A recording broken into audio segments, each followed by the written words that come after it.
This is Democracy Now!, democracynow.org, The War and Peace Report. I'm Amy Goodman.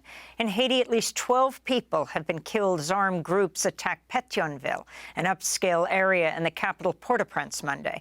Amid the worsening violence and turmoil, Haiti's power company announced 4 substations have been destroyed, leaving swaths of the capital without electricity.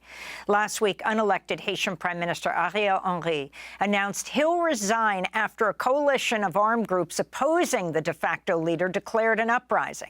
Haitian stakeholders and leaders of CARICOM, the Caribbean community, are still in negotiations to establish a transitional presidential council in Haiti. This comes as a U.S. government-chartered flight carrying over 30 U.S. citizens, Haitian Americans, landed Sunday in Miami. Meanwhile, a boat carrying 25 migrants from Haiti was intercepted by Florida officials and turned over to the Coast Guard for deportation. Florida Governor Ron DeSantis has deployed soldiers from National Guard to block Haitians from reaching Florida.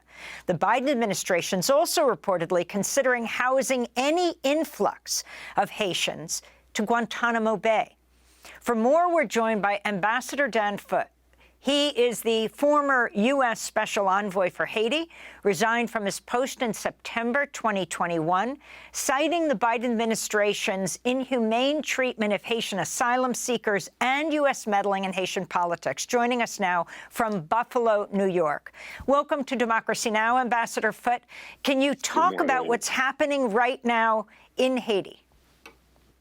Yeah, it's complete anarchy and chaos. Haiti's been broken since the assassination of the president 32 months ago. But by anointing Ariel Henry, the United States and the international community put a hated party back in power in Haiti, the party that the Haitians consider responsible for where they are right now. And as a result, 32 months has gone by. Haiti has eroded by a magnitude of 5 or 10 times in that period. And it's just chaos on the street. And currently, we're holding Haiti hostage through this CARICOM political process. We wasted going on 3 weeks now since this current crisis started. I think that's a signal that the Haitian people probably don't want the CARICOM solution. I want to turn to a clip of former U.S. Ambassador to Haiti, Pamela White, speaking to Fox News over the weekend. I talked to Guy Philippe yesterday, and I know that he's sort of put as being one of the bad boys, but in my opinion, he's someone that can help with the situation, and I believe we should be dealing with him. We dealt with the Duvaliers for 20-plus years. We can certainly deal with Guy Philippe. He's charismatic, he's bright, he's articulate, and he has many, many people that are following him, and I think he can be part of the solution. I think that even Barbecue, Jimmy C. can be part of the solution. I don't think that 1,000 Kenyan troops for the tune of $237 million are going to turn the situation around in Haiti. And my last really important point is this new 7-person council, transition council. I don't know transition to what, because we're in a total failed state in Haiti. But in any case, if one of the people that are appointed on that 7-person council are the elite, the names that we have heard, the political elite, the private sector elite, even one, the people that have mansions in the hills of Port-au-Prince, Pétionville and above, the people who have mansions in Florida and send their kids to Ivy League schools. Those people, if there's even one, it's going to fail. So that's former U.S. Ambassador to Haiti, Pamela White, from 2012 to 2015, speaking to Fox News. This is quite amazing that she's talking about Guy Philippe. Guy Philippe, who was one of the leaders of the coup that overthrew the democratically elected president Jean-Bertrand Aristide, supported by the George W. Bush, supported by the Bush administration. And then you had the fact that he served years in jail, in a U.S. jail for drug trafficking, just released in November. It reminds us of Joe, of Juan Orlando Hernandez, who was just convicted of drug trafficking, the former U.S.-supported president of Honduras. And she is saying he should be considered. He did come out of prison and say he wants to be the president of Haiti. Is this possible that the U.S. is pushing for him to be a part of the solution? There certainly is some ironic timing going on. I don't think the U.S. is that foolish, but they've made a lot of poor judgment errors in Haiti in the past 3 years, so anything is possible. They just released Guy Philippe a matter of months ago after he completed a 7-year stint in federal prison for money laundering. They couldn't get him on drug trafficking, or he would have done 30 years.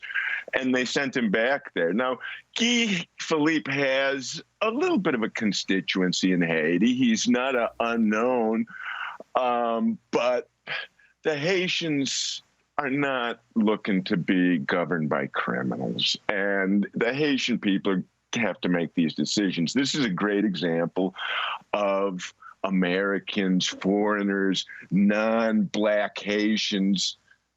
Everybody has an answer for Haiti. Unfortunately, historically, none of those answers have worked. And throwing gangbangers into the middle of this is not going to work. There's a voice, to a certain extent, that the gangs have gained in the past 30 months. And they're going to have to cooperate in a Haitian dialogue, and I think they will. But the Haitian people have no room for criminals in their leadership in the future. They've had criminal leaders with impunity because of their backing from the international community for the past many years, generations. Ambassador Foote, what about people who are fleeing Haiti? Explain why you quit in 2021. Two reasons. The main reason was the anointment and support of Ariel Henry. It was clear to me that was not going to work.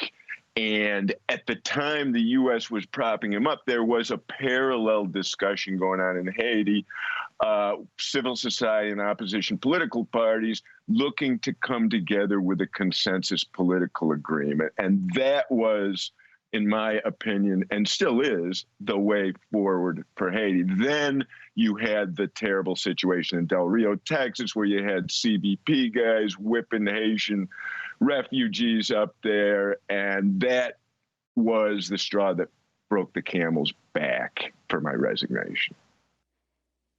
You talked about the inhumane treatment, the Biden administration in deporting Haitians into a very dangerous situation. I did. Let's look at this. We, for years, have told all Americans, don't travel to Haiti. It's too dangerous. If the balloon goes up, we might not be able to help you. And we're seeing right now that that's going on. You have over 1,000 Americans trying to get out of Haiti right now, and the U.S. government is not assisting them at all. Everyone in Haiti is going to look to leave that island, as you and I would right now if we were there. It's not livable. And famine and violence and a complete breakdown of society is something that any cogent human being would try to flee. The idea that we can just use Guantánamo as a staging area is kind of crazy. We've done it before. Haiti's a failed state. It can't support the people that live there right now. We have taken all of our people and gotten them out. What kind of humanity exists when we're then picking up desperate Haitians and forcing them back into this catastrophe? The idea of Haiti, the history of the U.S. Being repeated in Haiti. The U.S. put Haitians with HIV at Guantanamo until the outcry was so great and lawsuits they were dealing with was too much, and that ended. But the idea of putting them back into this prison camp, if you can talk about what it means that this is an election year for President Biden, and Haitians fleeing the violence of Haiti, going to Florida is also a repeat of history. U.S. involvement leading to Haitian refugees. They land in Florida, and Democrats are afraid of Florida flipping. What do you think should happen? You have the Senator of Massachusetts, the Congress member from Massachusetts as well, Ayanna Pressley, demanding that Haitians not be deported as late as last week. And yet we see returns, for example, forcing the return of Haitian migrants at sea. So, first of all, let me touch on this. Haitians right now are kind of beside themselves. They're like, the U.S. kind of used to be our friend and our partner. Why are they doing this to us? And the fact that we're trying to impose another flawed government on the Haitian people and ask them all to stay there and not going anywhere is unfathomable to these poor people. They've asked me, what's next? Are you going to build a cage around Haiti? So let's turn to immigration. The Biden administration in 21, after the assassination, treated Haiti not as hemispheric and global leaders, but as somebody just trying to sweep something under the rug for domestic politics and hoping that it wouldn't blow up. And now their worst nightmare has occurred here a few months before the elections. And as Haitians and I have been predicted the whole time, it has now completely come unspooled. And the Biden administration is flailing. The idea that you can scoop up every Haitian that's fleeing Haiti on these unseaworthy boats is a dangerous concept. I'm concerned for our own Coast Guard folks. Boarding and seizing and taking migrants into custody is a very dangerous thing, particularly in the seas between Haiti and Florida, which are quite rough. And you're taking a lot of risk on our own security officials in doing this. But at the end of the day, what are we accomplishing in doing this other than telling Haitians not to come here? Our economy was on the verge of a terrible recession a year ago. That never occurred, and nobody's ever asked why. If you look and ask economists, it's because the huge migrant influx has prevented that, because we need that labor. And the fact that we can just keep out desperate people from Haiti is a concept, but not a reality. You can close the border, as the Biden administration has talked about doing, but I live right across from the border with Canada, and there's no way that we can stop people from coming across our enormous borders if we try. Ambassador Dan Foote, I want to thank you for being with us. Former U.S. Special Envoy for Haiti resigned his post in 2021 over what he called the Biden administration's inhumane treatment of Haitian asylum seekers.